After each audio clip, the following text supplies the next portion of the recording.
All right, so yesterday we finished up talking about isomeric relationships for enantiomers and diastereomers. We said that enantiomers are a pair of compounds where all of the stereocenters are flipped, meaning if you were to try to name it, an R stereocenter in one will have an S stereocenter in the other, right? So everything needs to be flipped from one to the other. Diastereomers are a little bit different. Instead of flipping all of our stereocenters, we're going to flip some of them. How many? Doesn't really matter. It just means that you're flipping some of them, but not all of them. And then at the very end, we said we need to watch out for mesocompounds. Mesocompounds are a little bit tricky. It's a compound with more than one stereocenter, but contains a mirror plane that's internal. And we said that the stereocenter on one side of the mirror plane is actually going to be opposite of the stereocenter on the other side. So you can use that as a quick trick. All right, so let's try a couple warm-ups.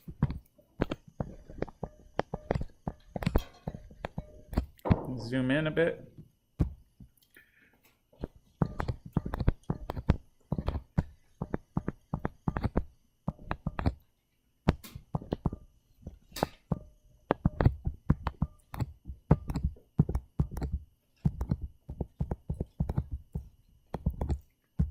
We'll do this one. All right, I'll show you how I approach these problems. First thing I do is I name them. Give it a full formal IUPAC name. It's a lot easier to compare things when we've got a full formal IUPAC name.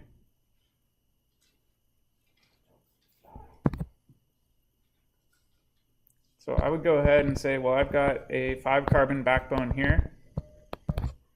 All right, on the right, should I number going like this? Why not? Yeah, we want to minimize numbering, so watch out for that as well. So I can say 1, 2, 3, 4, 5. All right, let's go ahead and quickly identify the stereocenter over here. So what would this stereocenter be? Let's try to do it in our head.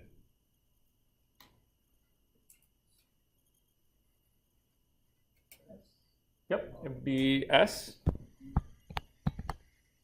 Oops, let's clean this up. So double check your priorities if you're getting it backwards. All right, what about this one over here?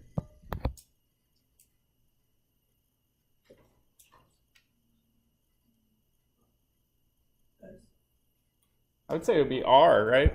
Bromine would be 1, this would be 2, this would be 3. So we would go clockwise. So I would say that this must be an R stereocenter. All right, let's do the same thing over here. What would this one be? S. All right. And over here we can identify this one. What would that be? R.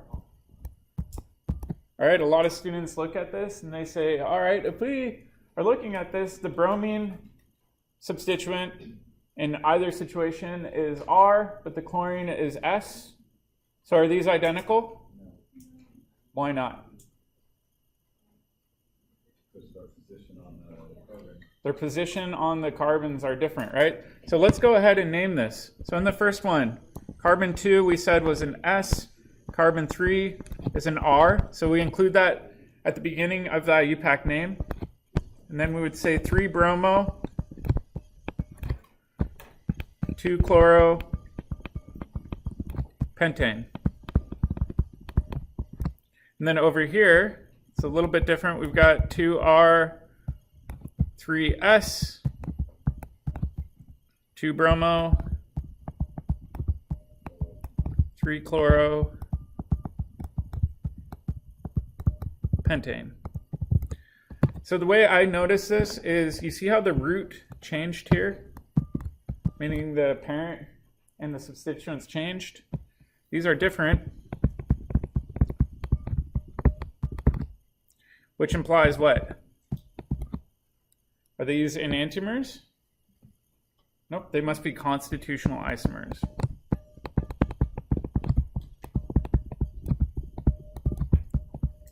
So normally that's the first thing I look for, is I look to make sure that the roots are the same before I go and assess whether or not we're looking at enantiomers or diastereomers. All right, if we were looking for enantiomers, we would expect these prefixes at the front to be flipped for all of the stereocenters, right?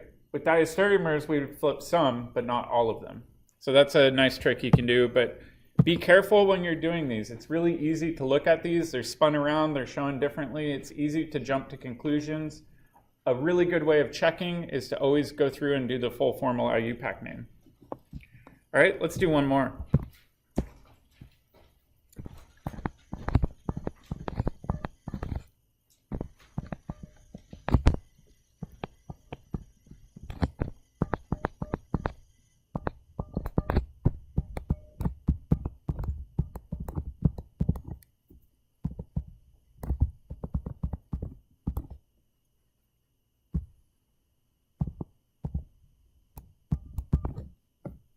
Let's look at these two. So if we wanted to, we could go through and do the full formal IUPAC name for this one as well. However, I think we're in a pretty good position to kind of do this on our own. So let's take a look. You see how these two methyl groups on the top are the same methyl groups? Were they flipped at all? No. So I would say these are the same, meaning not flipped. All right, then we'll go over to these ones. What do you notice about this? These were flipped. All right, and then over here, looks to me like these were flipped.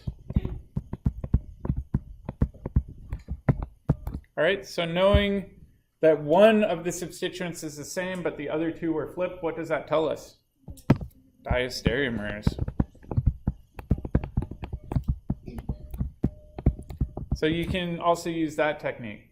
Other students can look at this just really quickly and say, well, those aren't even close to mirror images, so they must be diastereomers. So that's another option you have. Like I said, though, if I'm ever stuck, what I do is I try to draw the full IUPAC name. If the suffix is different, we know that it's constitutional isomers. If it's only this region up here that's changed, then I determine the extent of the change. If everything was flipped, it's enantiomers. If some, but not all was flipped, it would be diastereomers. What's the one other thing we always have to watch out for anytime we're working on these? Meso compounds. So be aware of meso compounds. Sometimes those are the curveball. All right. Do you guys want to do one more practice one or jump into new stuff? One more. All right. Let's do this one.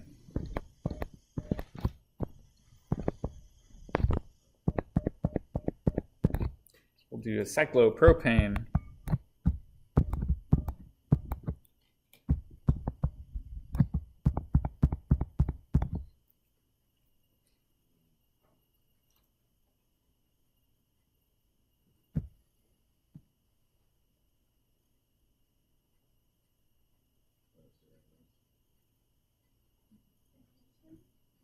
So let's go through and first check, is this ever going to be meso for either of these? No, there's no internal mirror plane, so we've avoided that curveball. All right, let's go ahead and number this. So it doesn't matter if we number clockwise or counterclockwise for this one. This is going to be a 1,2 dimethyl cyclopropane. Do we agree? Okay, same thing with the other one. It's going to be 1,2 dimethyl cyclopropane. All right. However, we've got stereocenters we're not considering. So let's go ahead and identify this stereocenter off of carbon 1. Would this one be R or S?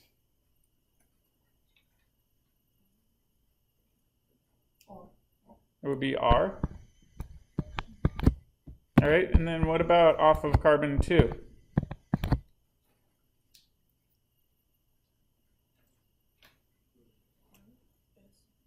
Not quite. So this one's a little tricky. So let's look. Priority 1 would be up here. Carbon 2 would be this one. Or sorry, second priority would be there. Third priority. So we go like that. Hydrogen's a wedge, right?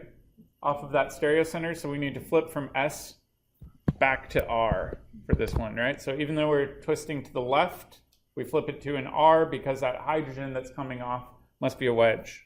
All right, so I'm just going to clean this up. So if we fill out this name as the prefix, we would say 1R, 2R, 1,2-dimethyl cyclopropane. All right, let's do the same thing with the other one. Doesn't really matter whether or not we number clockwise or counterclockwise. So I'll just pick either one. All right, now let's go ahead and do the same thing here for carbon 1. What would carbon 1 be? Would it be R or S? This would be S. So check your work with the priorities if you're flipping them. And then what about off of carbon 2?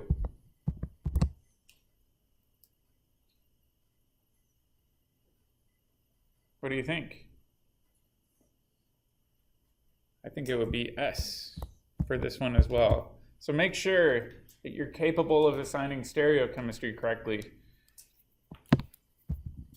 So this would be 1S, 2S. 1,2-dimethyl cyclopropane. So first thing I always do is I check the root. Are these the same? Yes. So could they be constitutional isomers? No, absolutely not. Just from looking at these, they're connected in the same way. All right, so the next thing I do is I look at what's up here. Did we flip some or all of our stereocenters? Okay, so we flipped all. Which tells us these must be what? Enantiomers. Does that make sense? So if you're ever in doubt, you can fully name it and then compare the two names. Conversely, some people are really good at doing mental rotations or just building model kits and comparing the two, whatever works for you. I just want to give you multiple tools to solve the same problem. All right, let's jump into a slightly different topic, but along the same lines. Cis versus trans isomerism. We actually talked about this already. When we use this term cis or trans, this is geometric.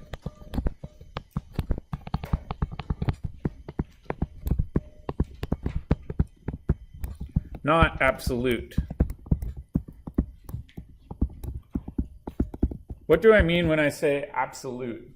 So if I tell you to draw the absolute configuration of a molecule, what do we need? We need dashes and wedges, and we need to clearly be able to define R and S off of every single important stereocenter. All right? So I'll give you an example of a problem with geometric isomerism.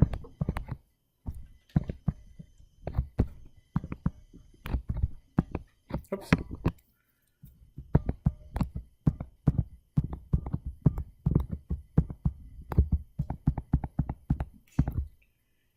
All right, when we look at this first one over here, can we assign R or S to any of the stereocenters? Or are there stereocenters to begin with? What do you think? Yeah, if we look at this position, is that a stereocenter? No. So we can quickly say no stereocenters.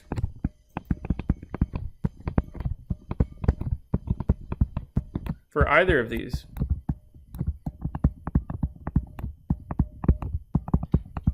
All right, so if we can't assign R or S to either of those positions, that's kind of problematic, right? What's the relationship between these two compounds? Are they enantiomers or diastereomers? Diastereomers.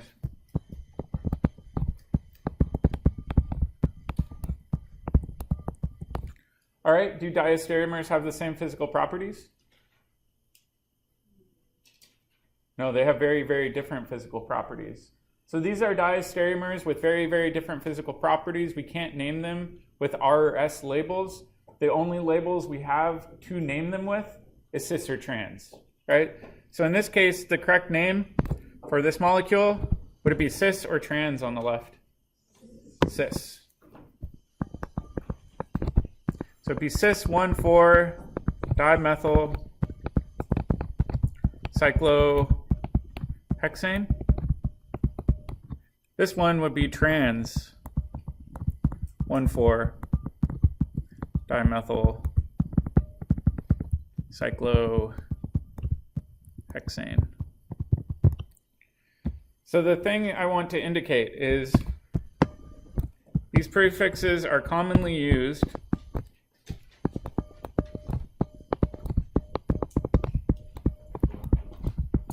if we cannot designate R or S.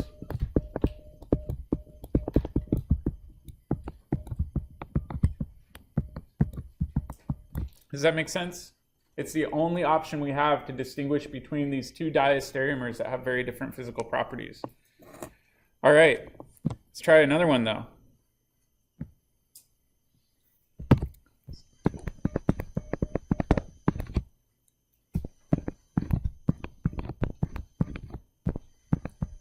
take a look at this one versus this one. What's the relationship between these?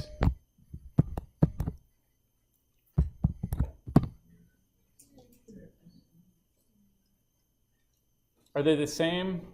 Are they diastereomers? Are they enantiomers? Constitutional isomers?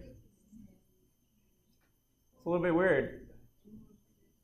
All right, let's quickly go through and identify stereochemistry, right? What would this one be? I would say it would be an R. What about this one? Also R.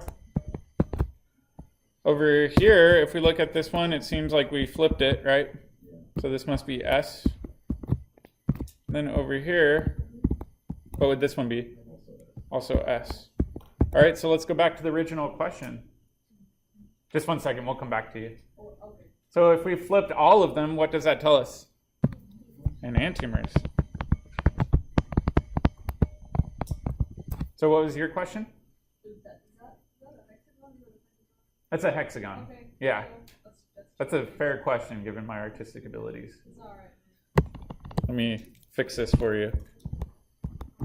All right. So we've got enantiomers, right? Are enantiomers the same? No, they're different, right? We talked about the drug situation where one enantiomer of a drug is the potent drug, the other one could kill you. We need to differentiate these, right? All right, so let's think about this. Using the cis or trans naming rules, what would we name this one using cis or trans? Trans? Trans 1,2-dimethyl cyclohexane.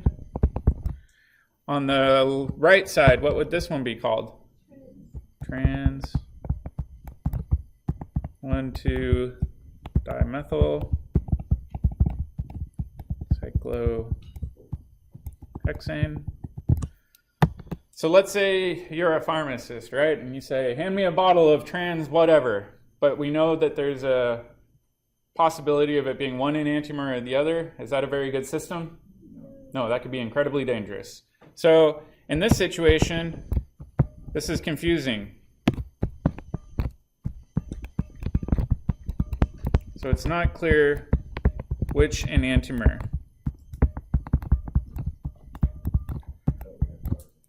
Yeah, exactly. So because it's not clear in this situation, a better approach would be to use R's and S's.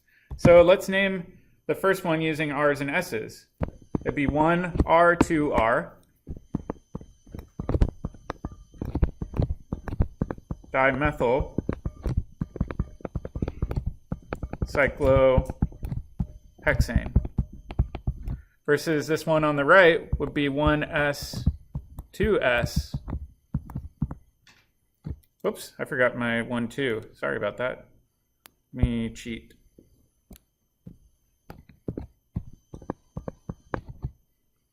Let me cheat even more. So I forgot my 1, 2s there. All right, 1S, 2S, 1, 2, dimethyl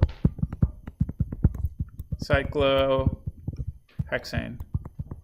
Now it is super clear which enantiomer we are referring to. Does that make sense? It's a subtle but very, very important distinction we need to use. All right, so we'll try to avoid using cis or trans labels for molecules unless we absolutely have to.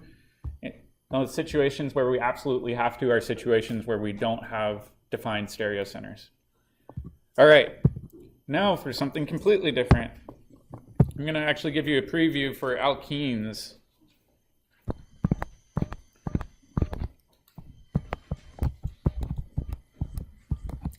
What's the relationship between these?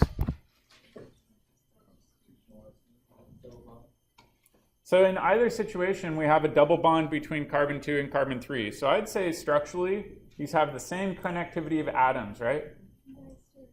These would be diastereomers, right? They're not mirror images of one another.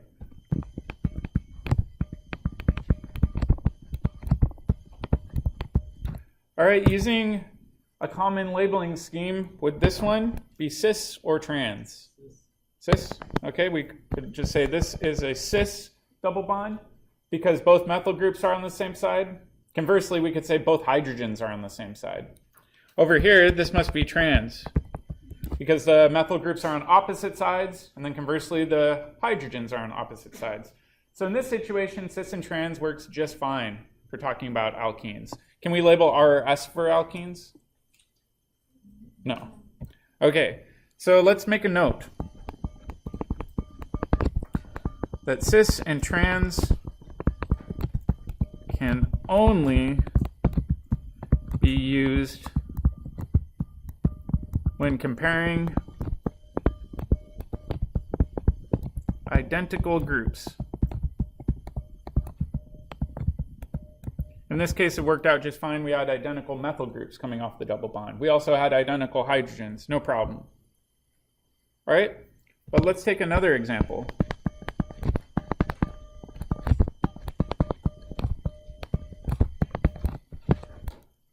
All right, let's say I've got a carbon-carbon bond. I'm going to show every single atom. Got fluorine, hydrogen, chlorine, and bromine. Versus this one, looks fairly similar.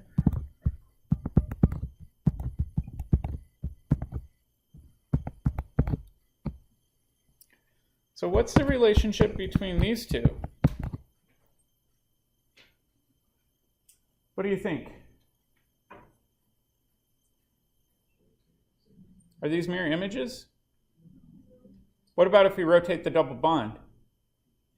We can't. Exactly. So knowing that, what would these be? Well, let's think about it, right? Let's focus. I'll come back to your question really quick. So on this side, we've got a chlorine attached to that carbon. On this side, we've got a chlorine attached to that carbon. So I'd say the right carbon is exactly the same, meaning there's a chlorine coming off of it. Three-dimensionally, is it the same? Nope. All right, what about on this side? That has a carbon with the fluorine and bromine. Looks identical to me, right? Not only the same substituents, but the same three-dimensional layout. So really looking at this, I would say, all right, these are the same. But if we look at these two, what do we notice about them? It's kind of flipped upside down. Using our tricks, what happens if we flip one portion of the molecule but not another? Diastereomers.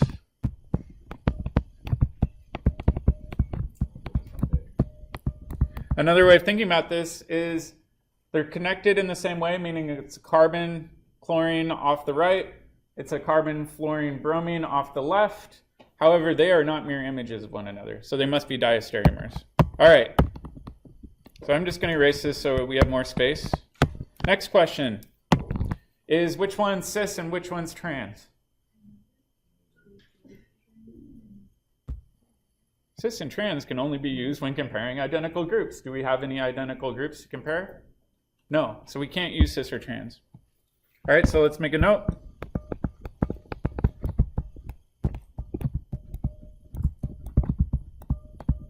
Can't use cis or trans here, which is a problem because as a chemist, I need to clearly describe which molecule I'm talking about. All right, because of this, we had to invent a new designation for defining these, not R and S. Instead, we use something called E and Z. All right, so step one, what I do is I draw a dotted line through my double bond. So cut that double bond in half, and then cut this double bond in half while we're at it. So we're gonna do that hash line. All right, now on this carbon over here, my goal is to determine which is higher priority, the fluorine or the bromine. Okay, so the bromine would be a higher priority because it's a heavier atom. Over here, off fluorine, that would be 2. We can do the same thing over here, right? So the carbon on the left be bromine 1, fluorine 2. All right, now on the right, what would be higher priority, the chlorine or the hydrogen? Chlorine, so I'll say priority 1 for that carbon, priority 2 for that carbon. Same thing on this side. Higher priority would be chlorine and then hydrogen. All right, if we look at this one though, you see how our higher priority substituents are on the same side?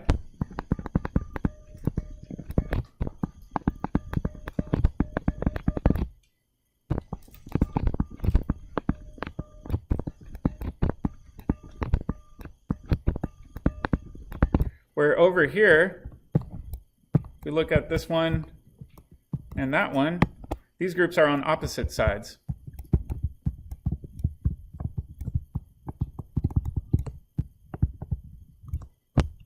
All right, the naming system is kind of weird. Anytime you have higher priority groups on the same side, this is called a Z alkene.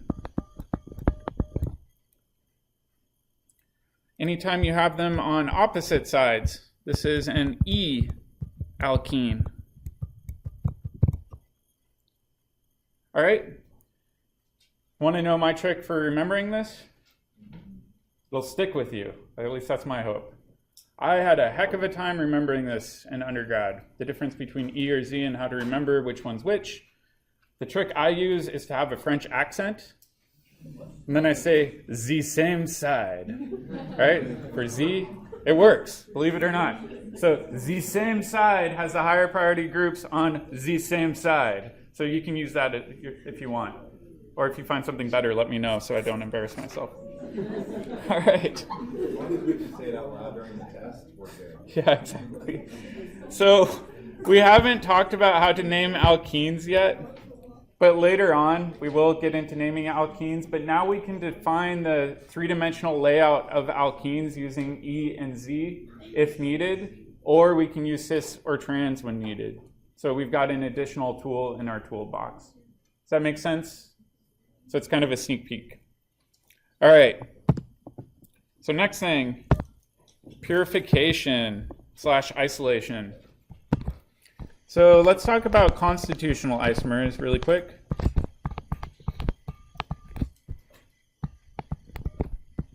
Are these going to be easy to purify and isolate?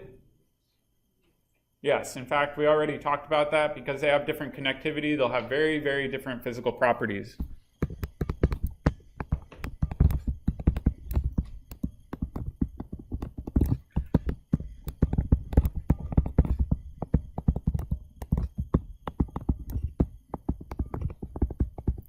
All right, let's think about diastereomers. Are these going to be easy to separate? Let's go back in our notes. In fact, I think we even did an example of that.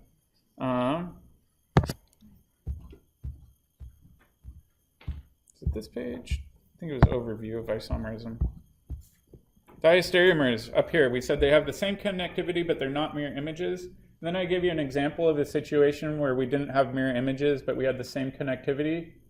We said these would be easy to separate because the net dipole moment would be different for each of these, right? So with diastereomers, we can say most likely these are going to be easy to purify. I remember one of my professors in grad school, he used to always say, they're diastereomers. They're like cows and chickens. That's how I remember it. He was a really adorable old guy. All right, enantiomers.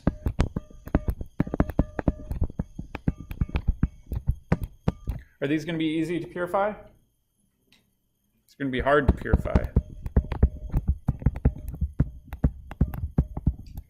Because they have the same physical properties. How can we even tell enantiomers apart if they have the same physical properties? How they rotate plane polarized light. That's the only way we can tell them apart in a lab setting using easily available equipment. There's other equipment, but for right now, that's the only way we know of. All right, so now we need to talk about how to purify enantiomers, because we saw in that drug situation, some enantiomers could kill you, where other enantiomers are the active drug. So there's a few options.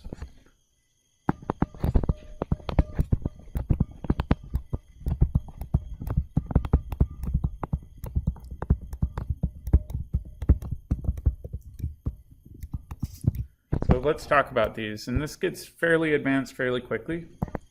First option is crystallization. Oops. Man, I can't spell crystallization.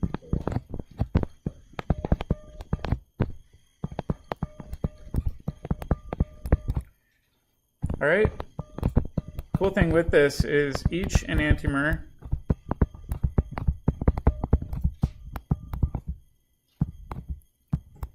has a unique shape for its crystal. So the first chemist to do this was Louis Pasteur. He was looking at tartaric acid crystals.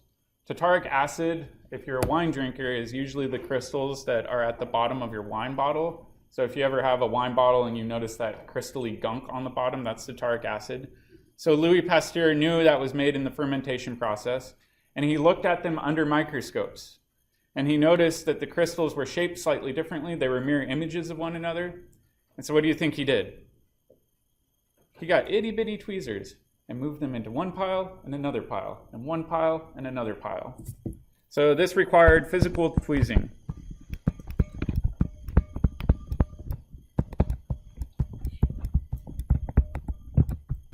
That's the scientific term. Do you think this is going to be very effective if you're making 3 metric tons of a given drug? Sure. Sure, if you got the labor, but probably not the best use of people's time. So this is not easy. So this technique was the first technique that was developed. Obviously not a good approach. Number 2 is much better.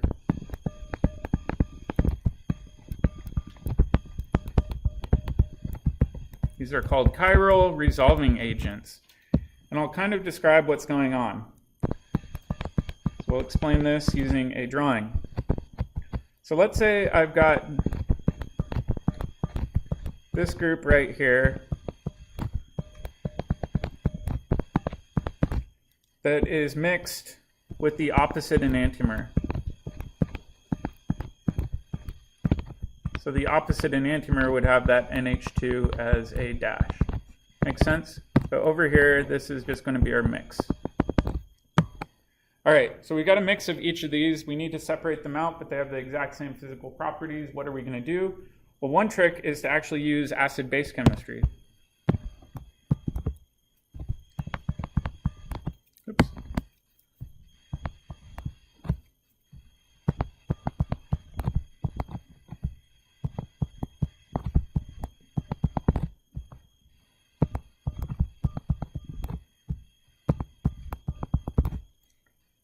So this over here is S-maleic acid.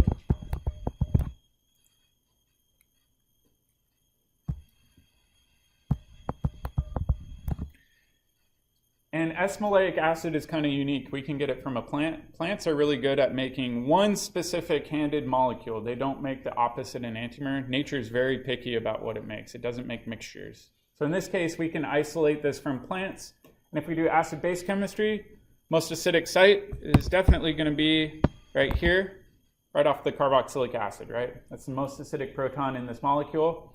So in this situation, both of these molecules will try to grab that proton, and we'll get a protonated mixture of products. So the top product, if we think about it, we'll still have that wedge right there, but now it will be NH3 plus. The bottom one, same idea, but it'll be off a dash. And at this point, students will look at me and they'll say, but we're still in the same situation, right? These are still a mixture of enantiomers if we're looking at the cations, right? But can you ever just bottle up a cation? No, there needs to be a pair, right? So we need to think about the counter anion. All right, so the counter anion for the top one is going to be a mixture of the conjugate base, right?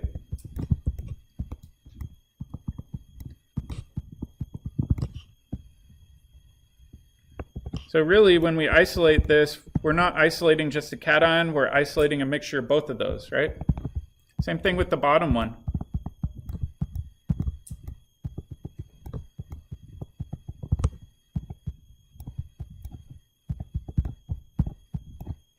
So when these crystallize, they'll crystallize as a cation-anion pair, and we can isolate each of these crystals.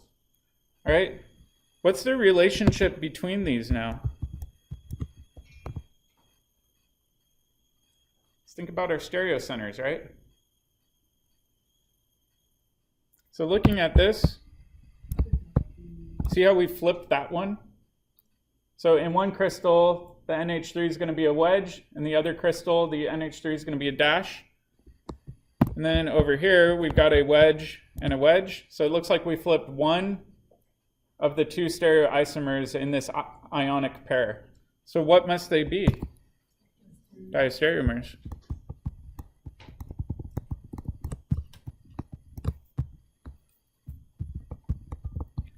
Diastereomers have very, very different physical properties, right?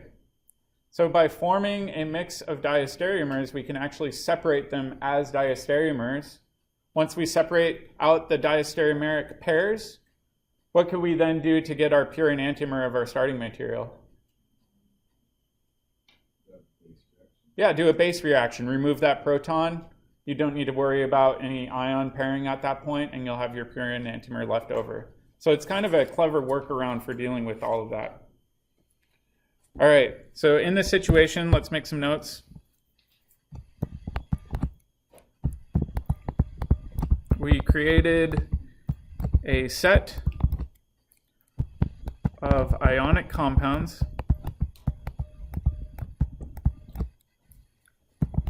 that are diastereomers.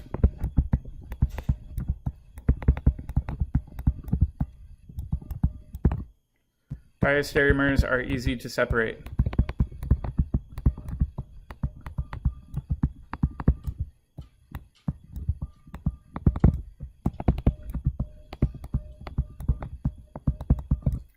All right, so that's actually the technique that's most often used in the pharmaceutical industry because it's pretty easy and it's very efficient too. All right, the third one gets super duper fancy. Not something we're gonna have access to, but I figured I would share it. Is that second one pretty accurate too? Yeah, the second one's great.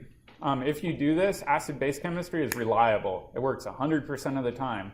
And the diastereomers are really easy to separate. That and we can quickly see, based on melting points and other physical properties, how pure our diastereomers are, and then go on from there. So very reliable. Number 3 is more in analytical chemistry. And this is called chiral chromatography.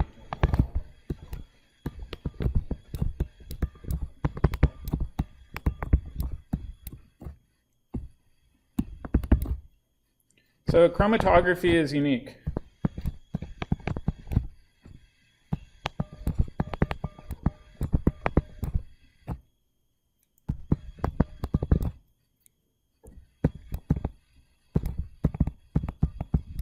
It utilizes non-covalent interactions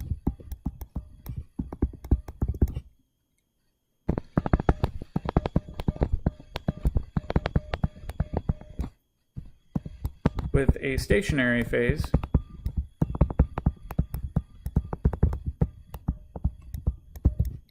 to separate mixtures.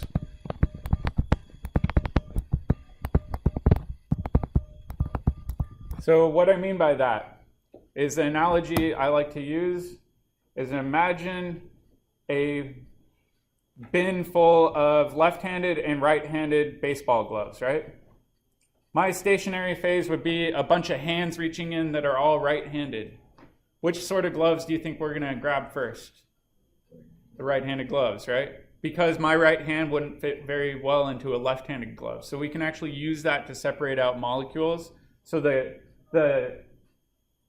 stationary phase in this case would be my hand just reaching in, grabbing gloves coming by, but I would have a higher likelihood of grabbing right-handed gloves than left-handed gloves. So the left-handed gloves would travel faster through the system. So it's kind of weird to think about that. So what I mean by that is if your stationary phase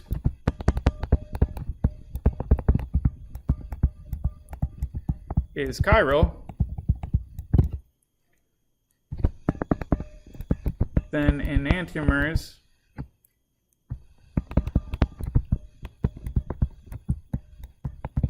will flow at different rates.